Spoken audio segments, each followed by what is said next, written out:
അസ്സലാമലൈക്കും, welcome back. ഇന്നത്തേത് നിങ്ങളാരും ഇതുവരെ ട്രൈ ചെയ്ത് നോക്കിയിട്ടില്ലാത്ത ഒരു കിടു റെസിപ്പി ആയിട്ടാണ് വന്നിട്ടുള്ളത്.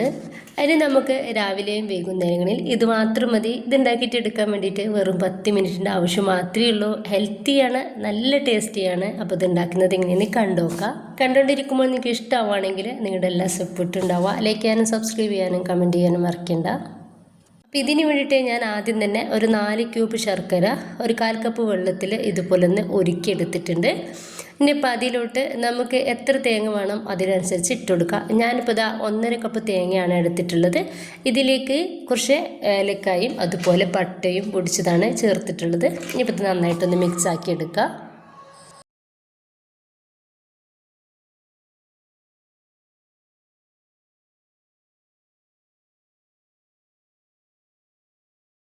അപ്പോൾ ഈ ശർക്കര നന്നായിട്ട് തന്നെ ഒന്ന് ഡ്രൈ ആയി കിട്ടിയിട്ടുണ്ട്.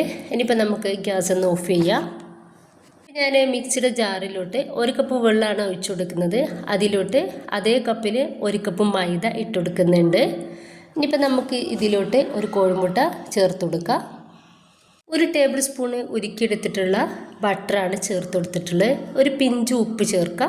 ഇനിയിപ്പോൾ ഇതിലേക്ക് നമ്മൾ ഇത് ഒരു പച്ച കളറിലാണ് ഉണ്ടാക്കിയിട്ടെടുക്കുന്നത്. അപ്പോൾ അതിന് വേണ്ടിയിട്ട് ഞാൻ ആപ്പിൾ ഗ്രീനിൽ ഒരു 2 ഡ്രോപ്സ് ഇതിലേക്ക് ഇറ്റിച്ചെടുത്തിട്ടുണ്ട്.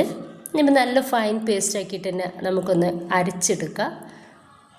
അപ്പോൾ ഇതാ ഞാനിതൊന്ന് അരച്ചെടുത്തിട്ടുണ്ട്. അതൊരു ബൗളിലേക്ക് ഒഴിച്ചെടുക്കുന്നുണ്ട്.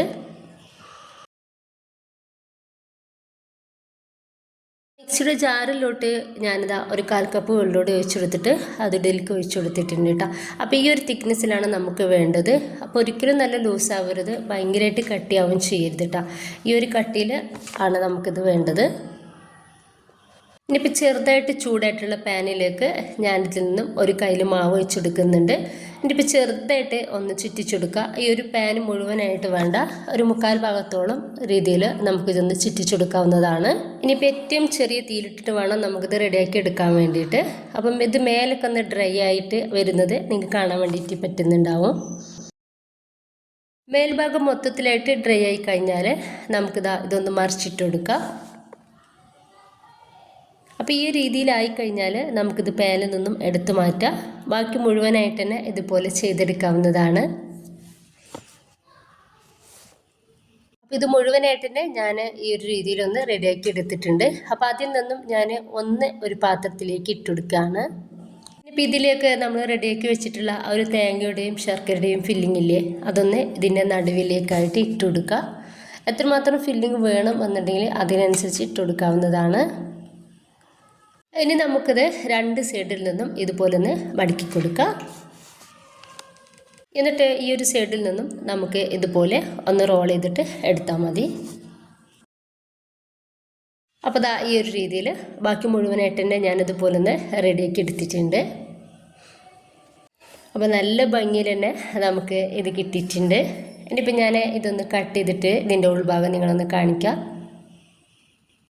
നല്ല ടേസ്റ്റാണ് ഇത് കഴിക്കാൻ വേണ്ടിയിട്ട്. നമ്മുടെ വീട്ടിൽ ഗസ്റ്റൊക്കെ പെട്ടെന്ന് വരുന്ന സമയത്ത് നമുക്ക് ഉണ്ടാക്കിയിട്ട് കൊടുക്കാൻ വേണ്ടിയിട്ട് പറ്റിയ ഒരു വെറൈറ്റി ആയിട്ടുള്ള ഒരു പലഹാരം തന്നെയാണ്.